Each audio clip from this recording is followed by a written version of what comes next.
Top 100 Scary SCPs.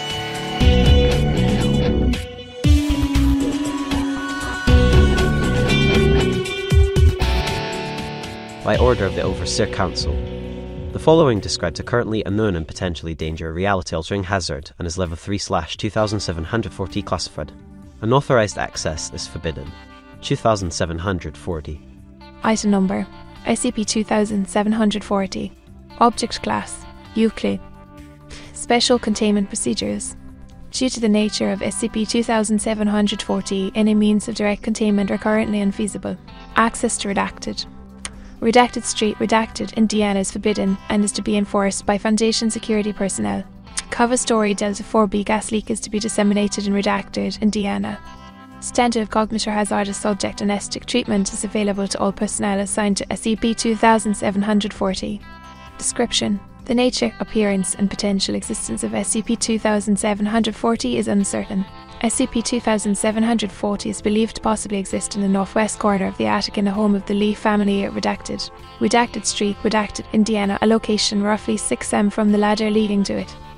Individuals attempting to approach the ladder leading to the attic will find themselves unable to do so, while individuals can approach the ladder and, in certain cases, even begin to climb it. Upon further inspection, it will always be discovered that these individuals did not in actuality do so. The reason for this is currently unknown. Additionally, it is uncertain if this effect exists at all.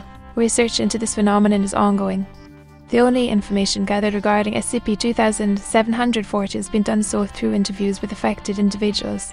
SCP-2740 appears to instill a sense of intense dread in any individual cognizant of it, although the reason for this is unknown. This effect begins upon entering the house at Redacted Street, or by becoming cognizant of SCP-2740 through discussion with other individuals affected by its anomalous nature. Interview 2740A, Franklin Lee. The following interview was conducted after the discovery of SCP-2740 with Franklin Lee, the owner of the home at Redacted Street and patriarch of the Lee family. Interviewer: Dr. Kate Dorset. Interviewee: Franklin Lee. Begin log. When did you begin to notice something was wrong? Maybe. I don't know. It was years ago. It wasn't always like this, though. In the beginning, it was just something, you could ignore it. I remember there would be times I would walk down the hall upstairs and just glance at it and get this feeling. Can you describe the feeling?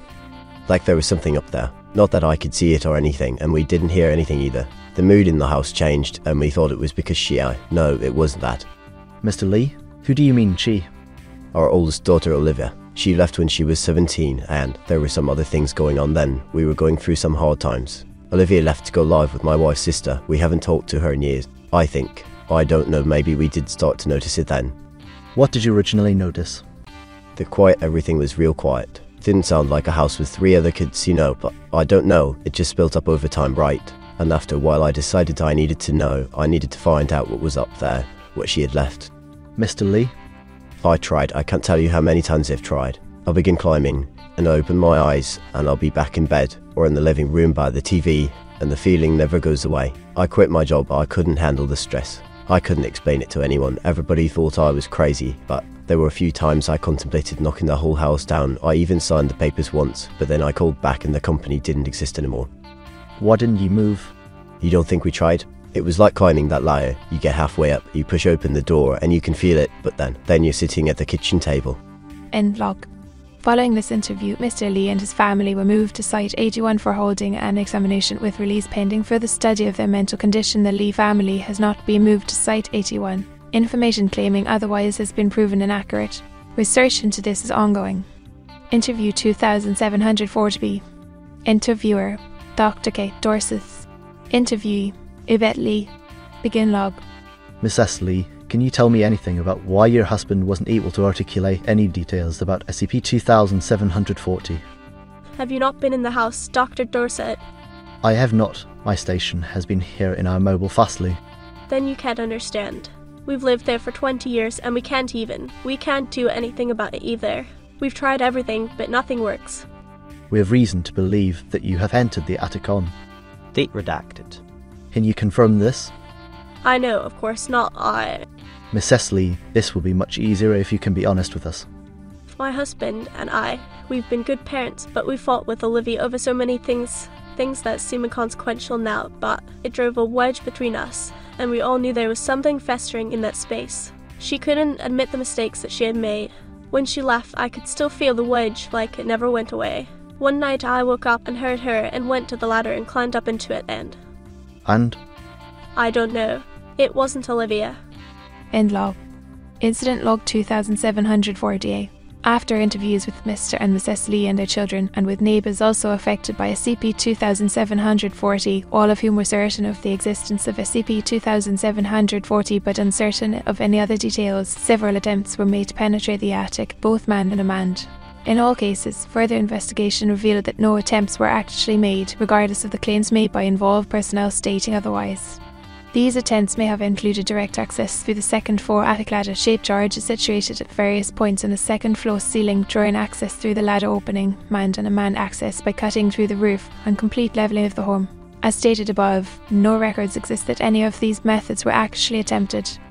The following interview was taken after the eldest daughter of the Lee family, Olivia, working as a landscape contractor after changing her name to Rebecca Feldman. Interviewer: Dr. H. Garrett. Interviewee: Rebecca Feldman aka Olivia Lee. Begin log.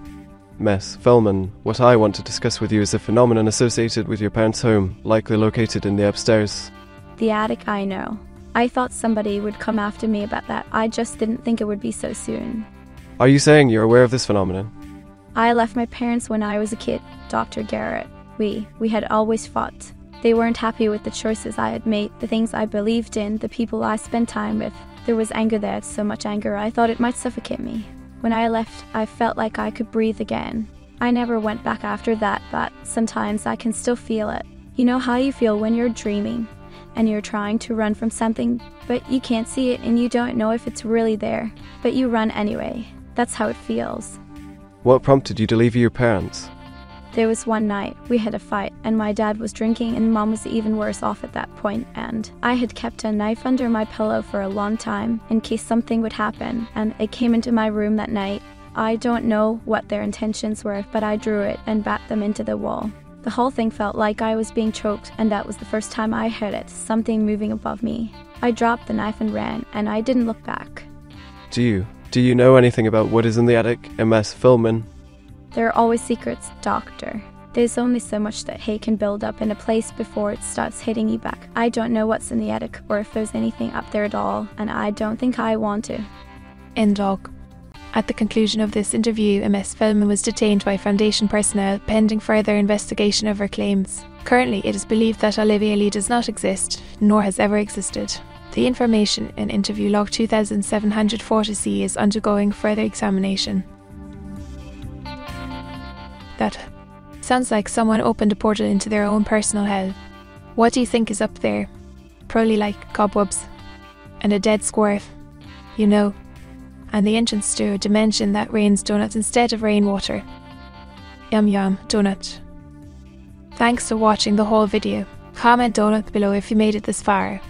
Don't forget to hit the bell and stay tuned for more. Bye!